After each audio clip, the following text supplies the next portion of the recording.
Senator Natasha wants to resume her duties after 6 months of suspension, but the Senate is saying no, you can't. Let's look at the circumstances around this whole situation. So, about 6 months ago, the Senate Committee on Ethics, Privileges and Public Petitions suspended Senator Natasha, and she was suspended because of unruly behavior and all that brouhaha that happened in the Senate 6 months ago. We all know that story. I'm not going to go back into it. And after that, the whole issue, a lot of things happened. She came up with allegations of sexual harassment against the Senate president, Senator Godswill Akpabio. She went to court, contesting her suspension, that it was illegal and it didn't follow due process, all that, they are in court and all that.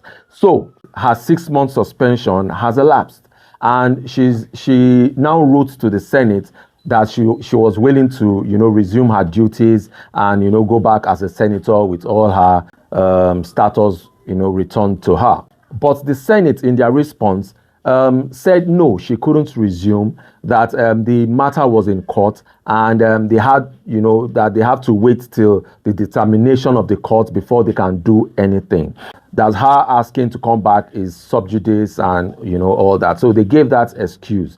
Yes, the issue is in court, and she has served her 6 months, suspension, which I feel she has served. So she's right to ask, or to request that she comes back to office. She has served the 6 months. You gave her 6 months, not 1 year. You suspended her. The Senate suspended her for 6 months, and she has served the 6 months.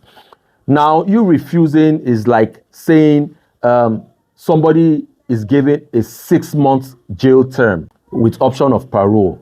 Now, parole is basically, if you are given a sentence, you have the option of appealing, to the authorities. If your sentence could be cut short, if you have good behavior, you do all the things they ask you, blah, blah, blah. It's just cutting down of your sentence. So let's liken Senator Natasha's situation to the case or issue of a parole. Let's just use it to explain this. So let's say somebody goes in, is convicted, or, is serving a 6 month jail term. And within the first 2 or 3 months, you apply for parole. And that parole is still pending. They've not determined the parole, or you were denied, or one thing or the other. And you serve the jail term while the parole is pending. Are we now saying that because that person, applied for parole, that person will not be released from detention from, the prisons because there's a pending parole? I don't think so. I feel if that term serves out naturally, then whatever the issues are should not count anymore, because you've served that term, naturally.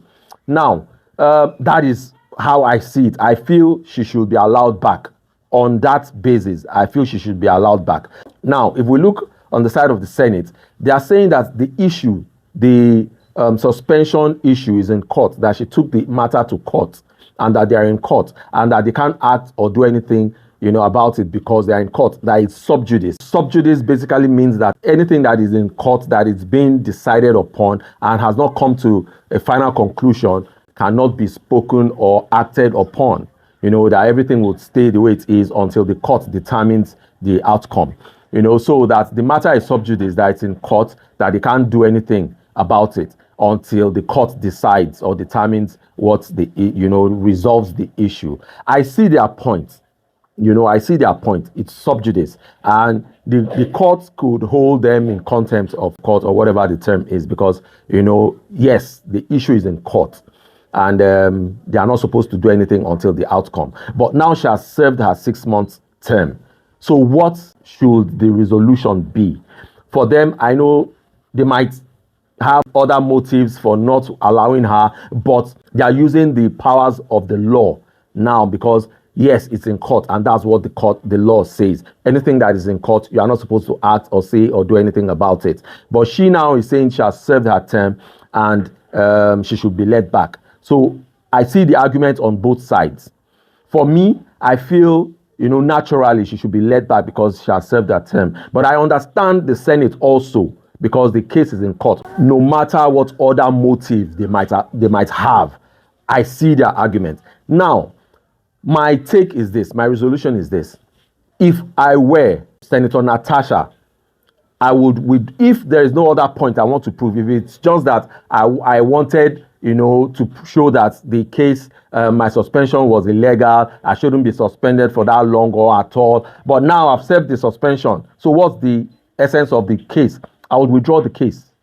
If I were Natasha, and I want to serve my people, I want to, resume, I will just tell my lawyers to withdraw the case on, the suspension case. I know she has different cases, the suspension, the sexual harassment. I don't know if the cases are, lumped up together or they're different, but I think they should be different. They are two different things.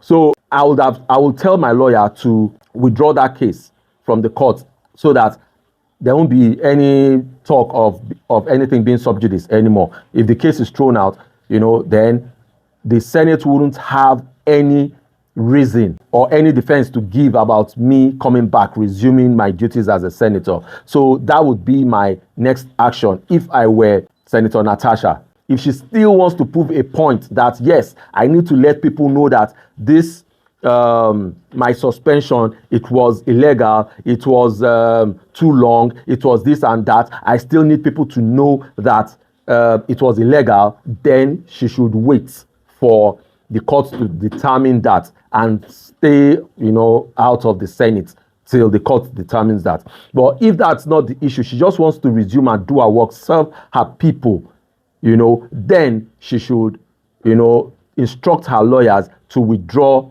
that case, that suit, and, so that she could have a free path to resuming her duties. So that's my take. Till I come your way next time, please like, share, follow, and do drop a comment. Doing all this will definitely help make the channel grow. See you all next time. Bye-bye. Silva Squad Channel.